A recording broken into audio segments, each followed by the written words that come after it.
First of all, during the war, everybody has problems.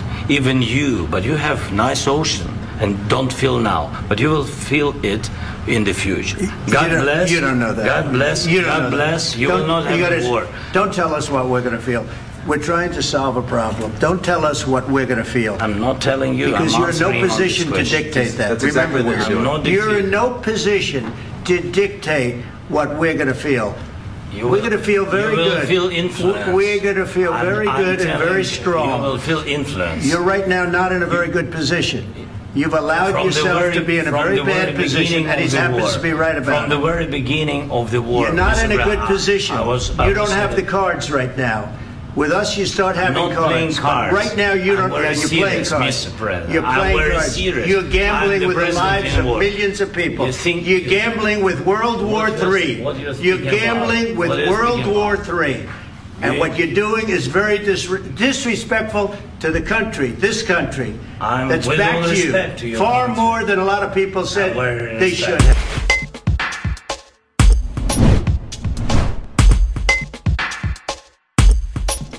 Bismillahirrahmanirrahim. Assalamualaikum warahmatullahi wabarakatuh. Teman-teman, jumpa lagi di channel ini, channel yang ingin terus-menerus menegakkan kewarasan.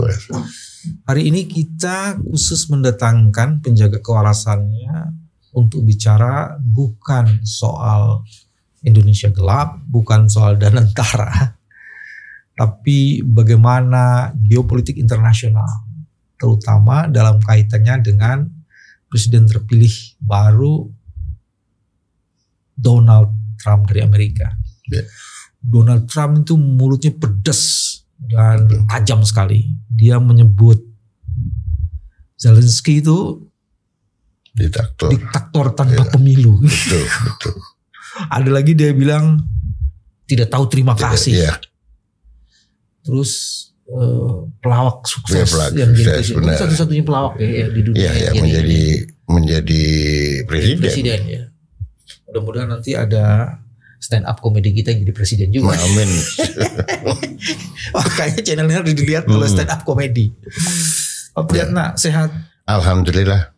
Puasa kan? Tentu. Lu bisa mengendalikan rokok kalau puasa? Bisa. Ternyata bisa. Bisa ternyata. Puasa membuat kita yang tidak bisa jadi bisa. Jadi bisa, apa yang nggak bisa jadi betul. Bisa. Itu dahsyat. Itu skandal Gedung Putih di Capitol Hill tuh apa persisnya? Kok kayaknya itu ever in the history of international diplomacy. Seorang presiden diperlakukan kayak begitu dan itu di muka umum. Betul. Di depan media-media. Gimana Pak Briana? Terima kasih Mas Bambang. Sekarang coba saya share ya. Apa yang terjadi? Jadi sebetulnya itu kan pertemuan bilateral biasa. Gitu. Pertemuan bilateral biasa dari dua orang presiden didampingi delegasi. Nah, ketika presiden ini hadir di Oval Office menjadi sesuatu tidak biasa kan? Tahu sendiri itu negara seperti besar sekali. Lalu itu sebetulnya bukan perundingannya loh.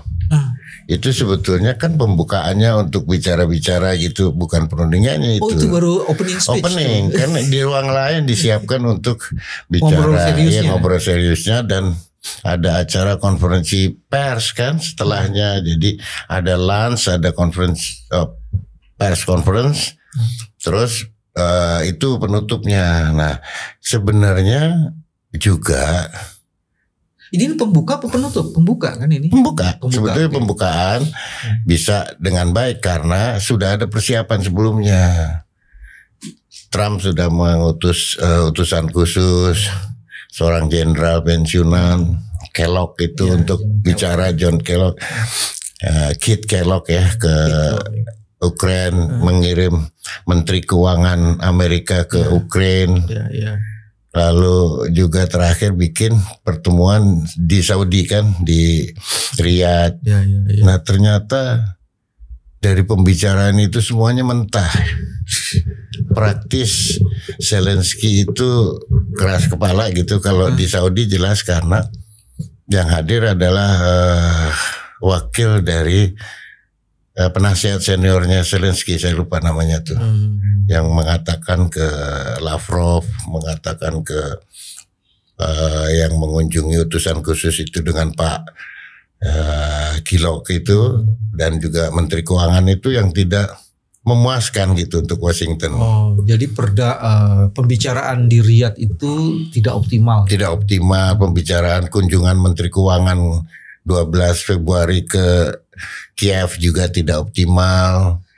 Kunjungan lalu dengan kirim utusan khusus itu Pak Jenderal Keith untuk bagi-bagi, sebetulnya embrionya sudah mau finalnya bisa, cuman kok di ujung akhir pertemuan Oval Office itu kayak menurut saya Zelensky agak melintir gitu, masih mendesakan untuk ya kalau kamu harus bantu saya, kamu harus. Apa sih yang diminta Zelensky Zelensky itu mintanya sebetulnya teruskan bantuan keuangan, bantuan senjata dan juga bicarakan sesuatu bahwa Rusia harus mundur dari beberapa daerah yang sudah diduduki. Nah itu kan sangat kontensius, itu sangat sangat radikal gitu, karena buat Amerika sebagaimana yang disebut Vance ya, bahwa dalam setiap peperangan tentunya ada sesuatu yang sangat tragis. Sesuatu yang semula tidak ingin diserahkan harus diserahkan, harus konsesi itu harus diberikan pada pihak persisnya yang Trump katakan terhadap Zelensky itu? Banyak sekali kalimatnya, banyak sekali Mas. Apa misalnya beberapa yang masih diingat Pak? Jadi saya ingat misalnya, saya mau perdamaian. Zelensky ngeyel Mas Bambal. Iya perdamaian, kita udah berusaha perdamaian, kita lakukan perundingan dengan Rusia, tapi selalu gagal. Kita ingin gencatan senjata, Rusia tidak memenuhi itu. Rusia mundur dari gencatan senjata. Nah, mungkin ada satu picu Trump itu tersinggungnya karena, loh ini kan presiden yang lain. Anda dealing kemarin dengan Joe Biden, dengan Obama, yang Trump itu kasar di situ. Dua presiden yang omon-omon saja. Ini walaupun Trump juga oleh Nancy Pelosi disebut dengan presiden Tweety, karena suka main Twitter. Betul Mas. Jadi di sini bagus sekali Trump juga berani bilang, itu dua orang omon-omon. Saya ingin defense itu wakil presiden Vance itu tegas.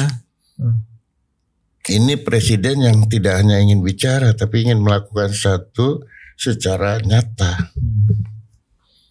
Kalau melihat dari situ boleh nggak Pak Bratna kita lacak lebih dalam, kulik lebih dalam. Sebenarnya ini dari sisi personal Trump ini ada kepentingan dia dengan isu debidenisasi saja gitu, atau ada nggak isu itu? Bukan saja, ada nggak isu itu? Karena kalau ngelihat Vance itu sendiri, Vance itu kan sejak jadi senator ya di Ohio. Dia juga ngomongi salah satu senator dari Republik yang paling keras ya, ngomong soal Pak perundingan. Itu gimana sih kalau dari sisi? Ya, jadi tepat sekali Mas Bambang, itu ada upaya debidenisasi. Pokoknya di bawah Trump ini sesuatu baru. Berapa puluh kepres baru dikeluarkan untuk menganulir semua kebijakan Biden. Iya kan kemarin. Iya betul. Lalu yang kedua, di tengah situasi domestiknya yang seperti ini harus dilakukan pengetatan keuangan, harus dilakukan efisiensi. Di luar itu juga semakin kuat Rusia dan Cina yang melakukan manuver politik yang bisa juga buat memusingkan Amerika Serikat gitu. Contohnya dengan masuknya mereka berdua di BRICS, ya kan? Di BRICS itu perdagangan bisa menggunakan mata uang yuan atau mata uang lokal negara yang ada situ, dengan ekivalen dengan dolar gitu ya. Tapi ini membuat pemikiran baru. Sementara Amerika kan selama ini ada seorang ahli yang mengatakan, Ross Donaut itu di New York Times itu mengatakan bahwa Amerika ingin merubah dari hidup kepura-puraan ini, ingin menghadapi dengan sebuah cara baru yang melihat secara realistik gitu. Contoh dengan Meksiko, Kanada kan, ternyata importnya Amerika tuh sementara Amerika tuh defisit dengan dua negara itu sampai berani sekarang menjatuhkan 25% memproduk Kanada dan Meksiko. 25% Kanada dan Meksiko dan 10% dengan 20% dengan Cina. Jadi ada kedodoran secara ekonomi di situ yang membuat dia memaksa untuk meninjau ulang semuanya. Jadi dari satu sisi sebenarnya Trump memang nggak suka banget sama Biden, sehingga kemudian seluruh yang dia lakukan itu bisa disebut sebagai debidenisasi. Tapi di sisi lainnya ada kepentingan geopolitik internasional Amerika yang ingin melakukan penyesuaian. Dia nggak mau dikepung Rusia dan Cina, makanya kemudian dari situasi itu kenapa nggak jadi Ukraina aja supaya dia tetap bisa komunikasi. Contohnya Amerika selama ini kan praktis bukan menjadi negara produsen yang terkuat. Ford itu penetrasinya kan keluar udah mobil ya. Mobil Ford itu kan sudah praktis turun. Jadi Amerika hanya mampu menjual jasa keamanan kan. Jasa perlindungan, proteksi keamanan dengan perang yang selama ini lebih banyak memang itu jual senjata kan. Perang itu kan dagang jual senjata. Jadi di sini mereka secara berani ya Trump mencoba mereview, meninjau kembali cara pikirnya yang lebih kontekstual dengan bahwa Amerika ingin menjadi negara yang mampu secara ekonomi memproduksi, tidak hanya menjadi pasar. Coba datang bagaimana defisit ini bisa ditekan. Jadi dia harus menjadi produsen yang kuat. Sementara sementara misalnya Meksiko, Kanada eksportir besi baja yang besar juga. Indonesia masuk di situ bagian. Jadi artinya selain keangkuhan individual dalam hubungannya dengan dia juga ingin membangun yang disebut dengan American Great Again. Iya, betul. Yang masuk di situ Make American Great Again. American Great Again. Terus sudah gitu tambah lagi menata internasional geopolitik ekonomi.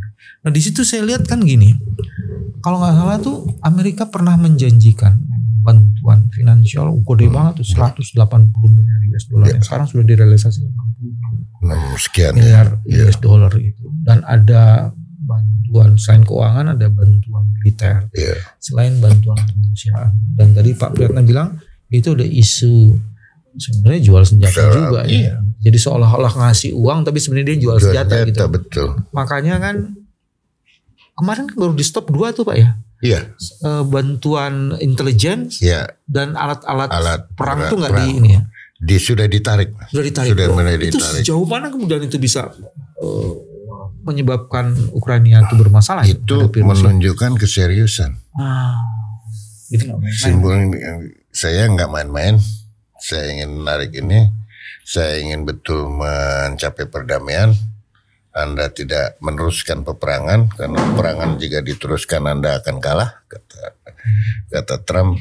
Tidak ada peluang bagi Ukraina untuk bisa memenangkan peperangan ini secara militer. Lebih baik Anda masuk ke meja perundingan dan bicara mengenai masalah perdamaian. Oke, pasalnya kan gini kan, Ukraina juga dibela oleh negara-negara Eropa ya, kecuali beberapa. Salah satunya adalah Hungaria. Itu apa Amerika nggak takut kehilangan sahabat-sahabatnya di Amerika ya? Eropa tidak akan secara sungguh-sungguh menantang Amerika. Dia tahu ya. Dia tahu nggak mungkin. Kalau Amerika keluar dari NATO, yang Amerika memberikan kontribusi yang besar, baik secara finansial maupun militer, itu akan ada perubahan signifikan. Swedia udah bilang kalau itu Amerika mundur, Ukraina tidak jadi anggota NATO, berarti habis dengan Rusia. Swedia harus siap-siap. Itu sudah kegalauannya sudah sampai. Apalagi Amerika pernah menunjukkan di WHO aja dia mundur. Dia mundur. Di Paris Agreement, Paris dia mundur. USAID bantuan ditarik semua kan, dihentikan. Kalau USAID memang urusan di Amerika kan, betul, di dalam. Cuman kalau di WHO dia mundur, ini serius ya. Iya. Cuman yang Amerika itu lucunya, munafiknya Amerika. Munafiknya apa? Dia mundur dari PBB, tapi masih mundurnya hanya di anggota Dewan HAM. Di Dewan Keamanan dia nggak mau mundur. Dia nggak mau mundur di Dewan Keamanan sebagai pemegang hak veto, itu mundur dong. Gitu ya.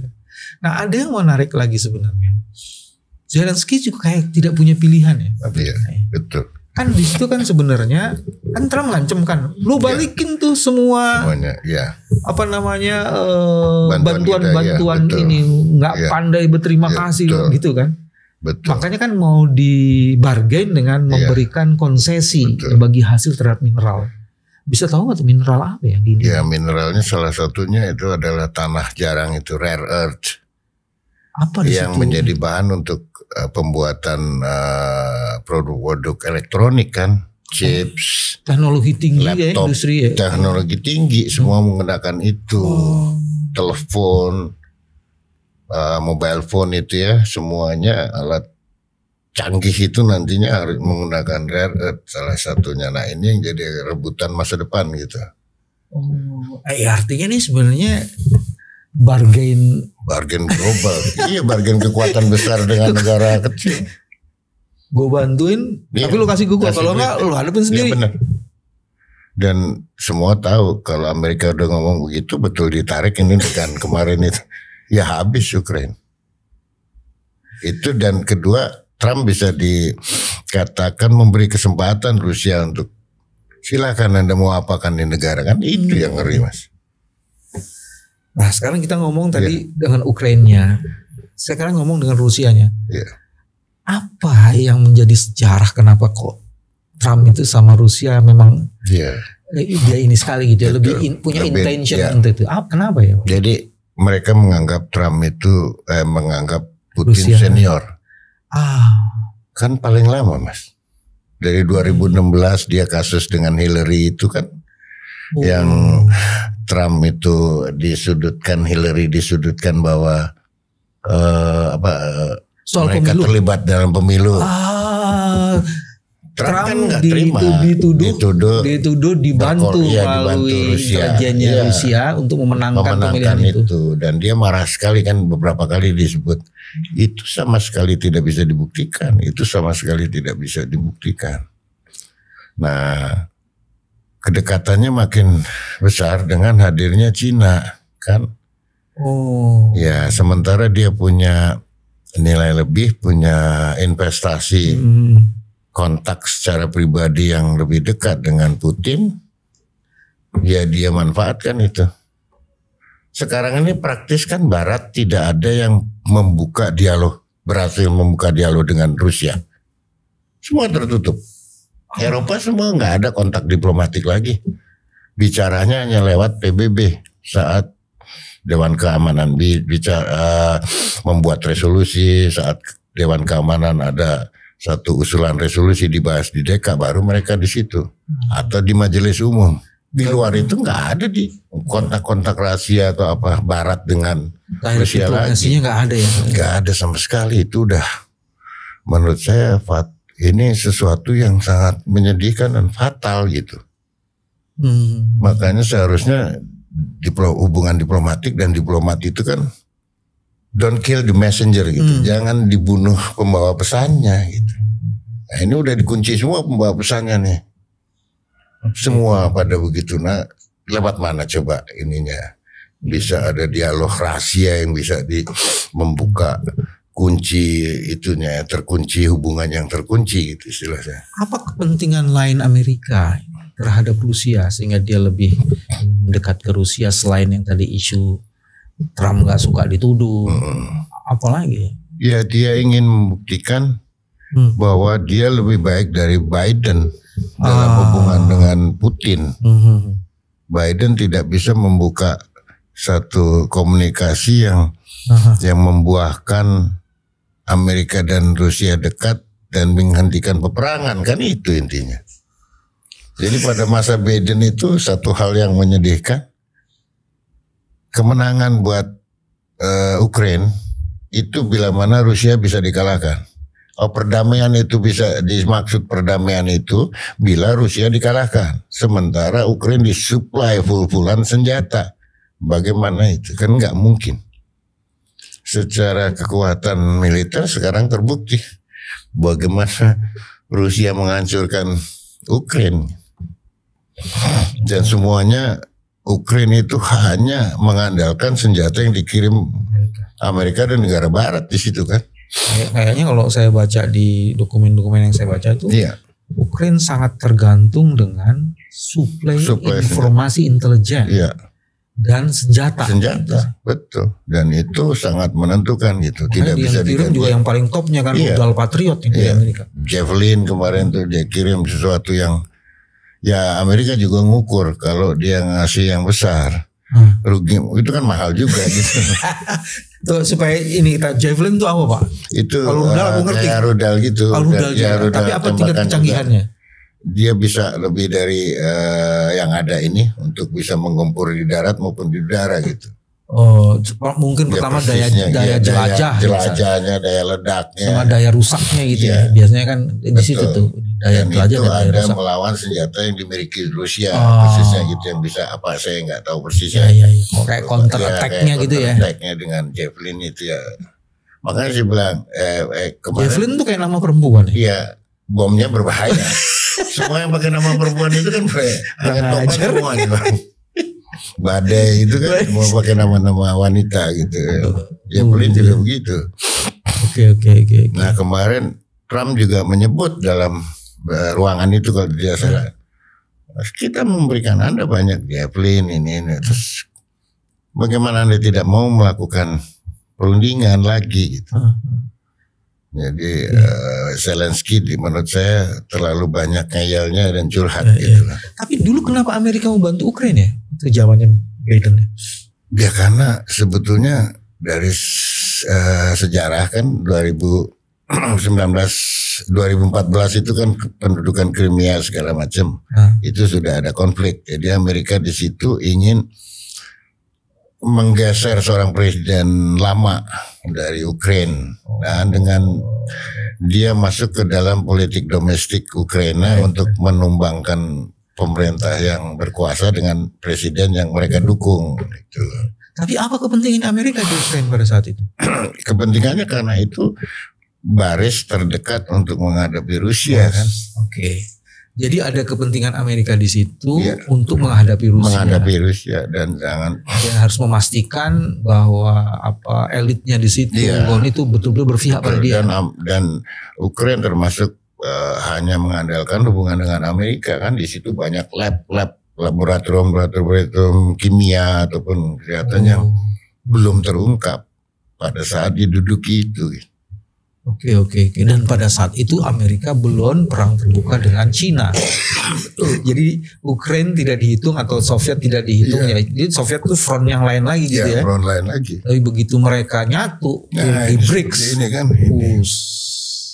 dorongannya menjadi terasa dipercepat kan. Tapi sekarang Pak Pri kayaknya dalam 1-2 hari terakhir ini ada perubahan ya. Zelensky udah gak ngotot lagi katanya. Apa kegilaannya sudah bisa dikendalikan katanya. Itu menurut saya. Apa ininya Pak yang terakhir? Ya dia satu mungkin tidak ada pilihan lagi. Tidak ada pilihan yang tidak dilematis buat dia. Selalu pilihannya dilematis kan. Kedua, negara juga di situ pasti Amerika juga mengirim seseorang ke Rusia dan Zelensky untuk kontak mengatakan udahlah ambil aja pilihan kita gitu. Yang bisa disampaikan itu sekarang belum terungkap gitu loh. Tapi saya rasa saya punya keyakinan kalau di situasi seperti ini tidak berhenti Amerika di situ. Dan mereka secara melalui medsos kan Trump, GD dan Presiden Tweety itu melakukan komunikasi lewat Twitter kan. Ada statement yang dikatakan bahwa tidak ada pilihan lain buat Anda. Kami akan bertahan, kami membuka diri ketika Anda sudah siap untuk datang kemari. Apa keuntungan Amerika langsung kalau ini bisa dikendalikan si Zelensky ini dari Rusia? Wah, banyak sekali, Mas. Jadi satu, dia betul-betul sebagai negara yang mampu aktif membidani perdamaian kan. Dia bisa menunjukkan kepada dunia di tengah konflik ini loh Trump. Dulu juga ingat waktu Trump naik adalah dengan perjanjian Abraham. Bisa katakanlah istilah Trump menormalisasi hubungan Israel dengan Qatar, Israel dengan Uni Emirat, dan diikuti beberapa negara lain. Itu juga menurut saya persembahan luar biasa gitu loh di tengah ketidaksetujuan ya dunia. Nah, ini juga begitu. Amerika akan dapat banyak dari selain Trump juga akan dapat nama legacy namanya. Legacy sebagai honest broker gitu. Iya kan? Sebagai broker jujur. Padahal broker yang intimidatif di sini. Seolah-olah jujur padahal intimidatif. Tapi Trump kayaknya nggak berhasil untuk Israel Palestina. Ya, kalau itu jangan lain lagi nanti. Nah, sekarang yang paling menarik dari situasi cara Trump membangun diplomasi internasionalnya, melakukan Zelensky di forum utama mereka, menghadirkan wakil presiden yang memang kebijakannya udah jelas itu. Bagaimana dengan Indonesia belajar dari international atmosphere of the diplomacy di sini? Gimana tuh Pak?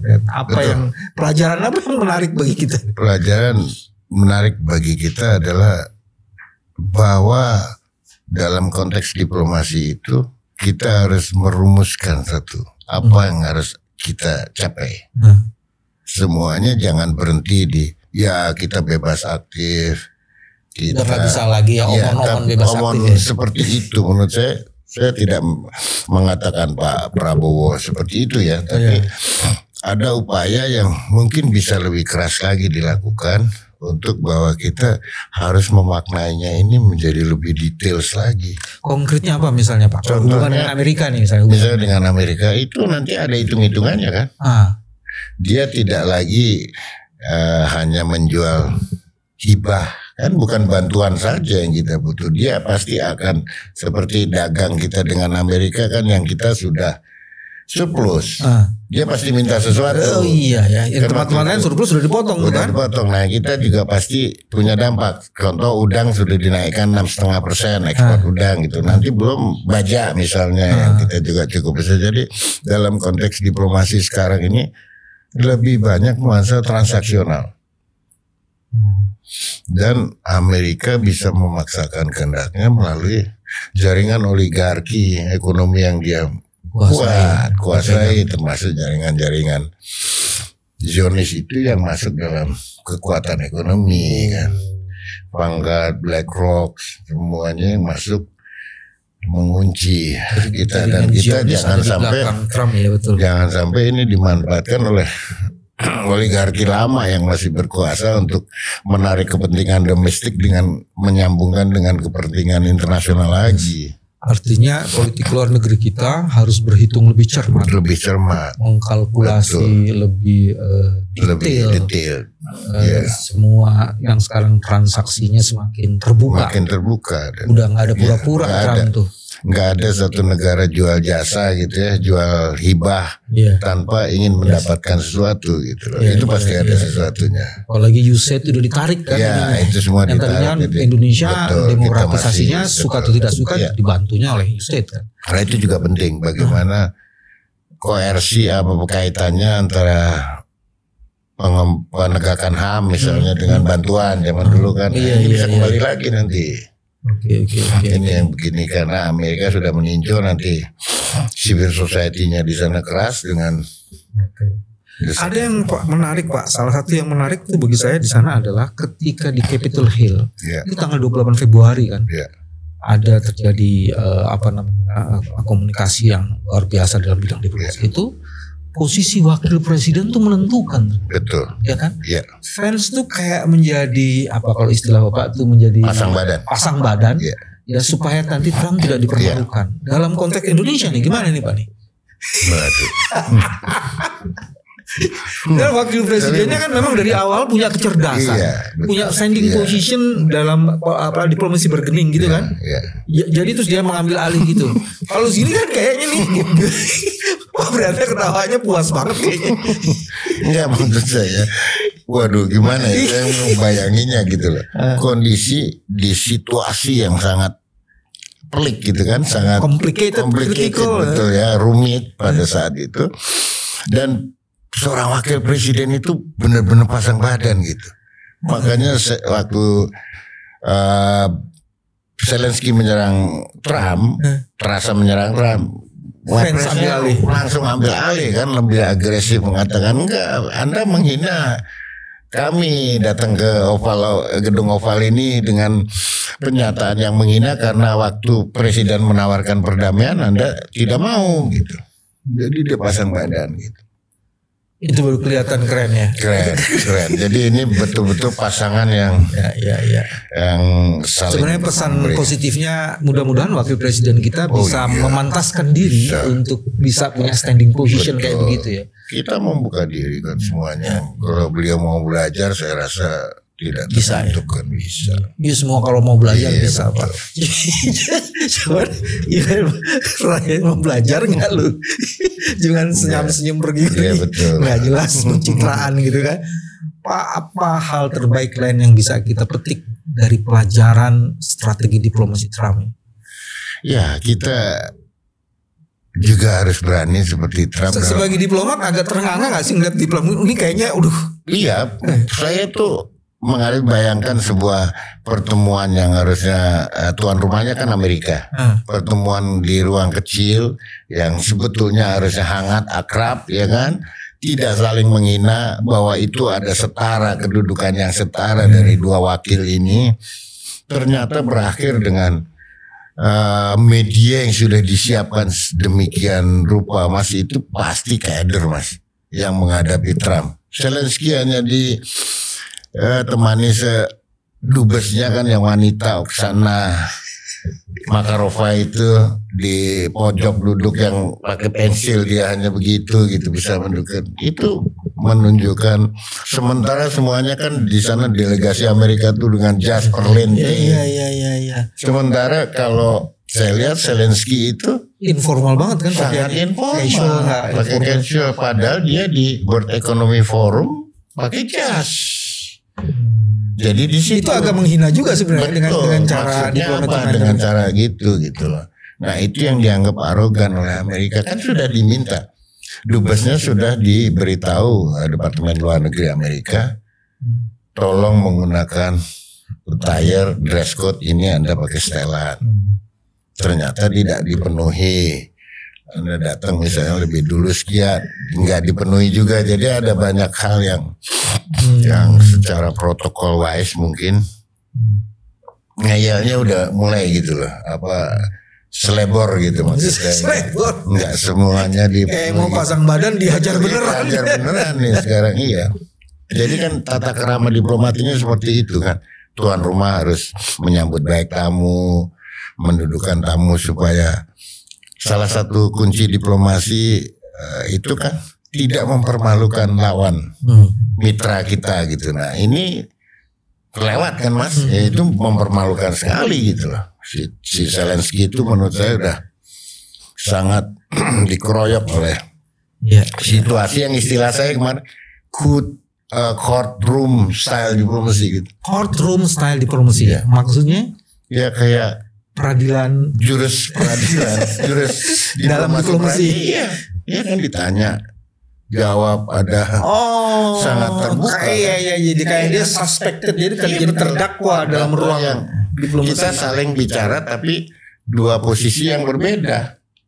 Iya, kalau terdakwa kan lu sakitan. Iya, betul. Kesetaraan nggak ada kan? Karena dia juga tidak menampilkan kesetaraan. Jadi ada itu courtroom style, jurus yang dipakai yang terlalu lugas gitu kata-katanya. Ilmu baru diplomasi diperkenalkan oleh Donald Trump, dan itu sampai seorang Priyatna, mantan diplomat kita, menyebutnya sebagai sesuatu yang baru, courtroom style diplomasi. Dan ini membuka sejarah baru. Mudah-mudahan perdamaian bisa dicapai. Tapi ada begitu banyak pembelajaran juga bisa ditarik, terutama bagi Indonesia dan strategi diplomasi lainnya. Inilah cara kami menjaga kewarasan. Terima kasih. Sampai ketemu lagi. Assalamualaikum warahmatullahi wabarakatuh.